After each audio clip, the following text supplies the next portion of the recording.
छत्तीसगढ़ में चुनावी संग्राम भीषण होता जा रहा है और बयानों के बाण चल रहे हैं। सीएम भूपेश बघेल ने बीजेपी पर जमकर हमला किया और पूर्व सीएम रमन सिंह पर कई आरोप लगाए। इतना ही नहीं, बीजेपी की गुटबाजी को लेकर भी सीएम ने तंज कसा। वहीं बीजेपी का कहना है कि बीजेपी का चेहरा कमल है और हर कार्यकर्ता सीएम का चेहरा।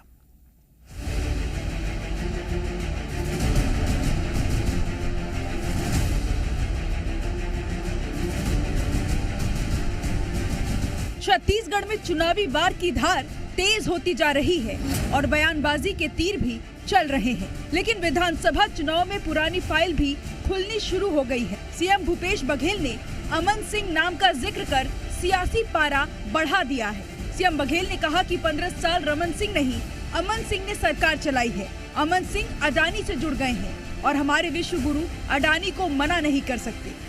भाजपा ने 85 उम्मीदवारों की सूची जारी कर दी है, पहली और दूसरी सूची मिला के विधानसभा चुनाव के लिए। लेकिन उम्मीदवारों की सूची जारी करने के बाद से ही भीतर खाने ही नहीं बल्कि बाहर भी कई सारे नामों को लेकर दूसरे जो दावेदार रहे हैं उनकी नाराजगी सामने निकल के आ रही है, या भीतर खाने नाराजगी है, या कई जगहों पे कार्यकर्ता उद्वेलित नजर आ रहे हैं। लेकिन इस पे चुटकी खूब ली जा रही है और चुटकी ली जा रही है कांग्रेस की ओर से। खुद मुख्यमंत्री भूपेश बघेल भी तंज कसते हुए नजर आ रहे हैं और मुख्यमंत्री गुटबाजी की बात कहीं ना कहीं भाजपा में कह रहे हैं। हालांकि भाजपा की ओर से काउंटर भी इस पे किया जा रहा है और कहा जा रहा है कि भाजपा कार्यकर्ताओं की पार्टी है, संगठन की पार्टी है और भाजपा में ऐसी कोई बात नहीं है, सबको मना लिया जाएगा।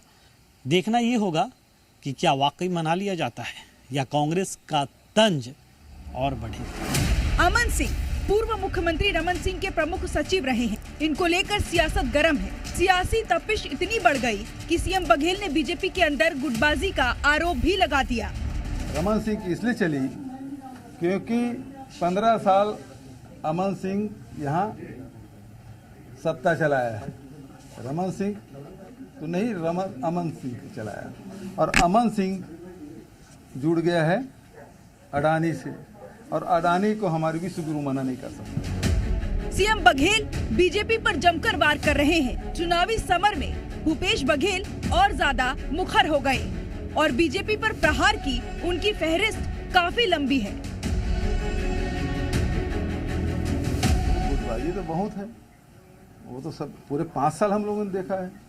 इनके बीच में हंटर चला के पुरंदेश्वरी चली गई, मेघवाल जी असफल हो गए, अब वो माथुर जी आए तो लगा था सब कुछ बदल डालेंगे, सब कुछ बदल दूंगा।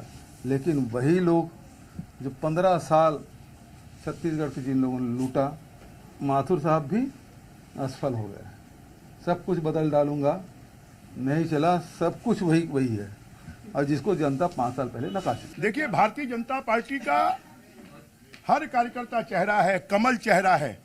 और कमल को लेकर अगर आप देखेंगे तो भारत की जब पहली क्रांति हुई थी तो रोटी और कमल को लेकर वो क्रांति हुई थी और ये क्रांति भी लोगों की रोटी छीनी जा रही है और कमल को लेकर लोग सड़कों पर हैं और कमल को खिलाएंगे और भारतीय जनता पार्टी को जिताएंगे। सीएम बघेल का चुनावी वार 15 साल रमन सिंह ने नहीं, अमन सिंह ने सरकार चलाई। अमन सिंह अब अडानी से जुड़ गए हैं।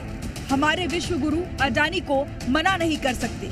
रमन सिंह के पीछे अमन सिंह का ब्रेन है। अब हमारे नारे भी बीजेपी वाले चुराने लगे। ये मानसिक दिवालियापन की निशानी है। बीजेपी कैडर बेस पार्टी है लेकिन कैडर की सुनते नहीं। रमन सिंह ने आरएसएस के कुछ कार्यकर्ताओं को टिकट दिए हैं। आरएसएस को सक्रिय करने के लिए टिकट दिए, लेकिन ये जीतने वाले नहीं।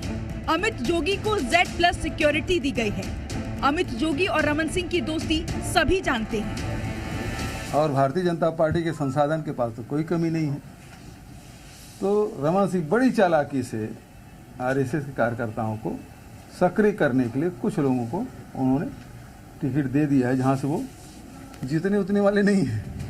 वहीं छत्तीसगढ़ प्रभारी कुमारी शैलजा ने भी बीजेपी पर वार किया है और प्रदेश में फिर से कांग्रेस की सरकार बनाने का दावा किया है। छत्तीसगढ़ में जो लोगों की आवाज़ है वो फिर से कांग्रेस पार्टी की सरकार बनाना चाहते हैं ये सब तरफ से आवाज़ है और ये शायद विपक्ष भी मान रहा है, समझ रहा है, मीडिया भी रिपोर्टिंग कर रहा है। और सिर्फ कहने के तौर पर, राजनीतिक तौर पर नहीं ये बात होती। ये बात इसलिए है क्योंकि पिछली बार जब राहुल गांधी जी ने वहाँ पर जो वायदे किए वो हमारी सरकार बनते ही 24 घंटे में हमने पूरे किए थे। जहां भूपेश बघेल हमलावर हैं, वहीं बीजेपी ने पलटवार किया है। बीजेपी ने कांग्रेस के सभी आरोपों का जवाब दिया है।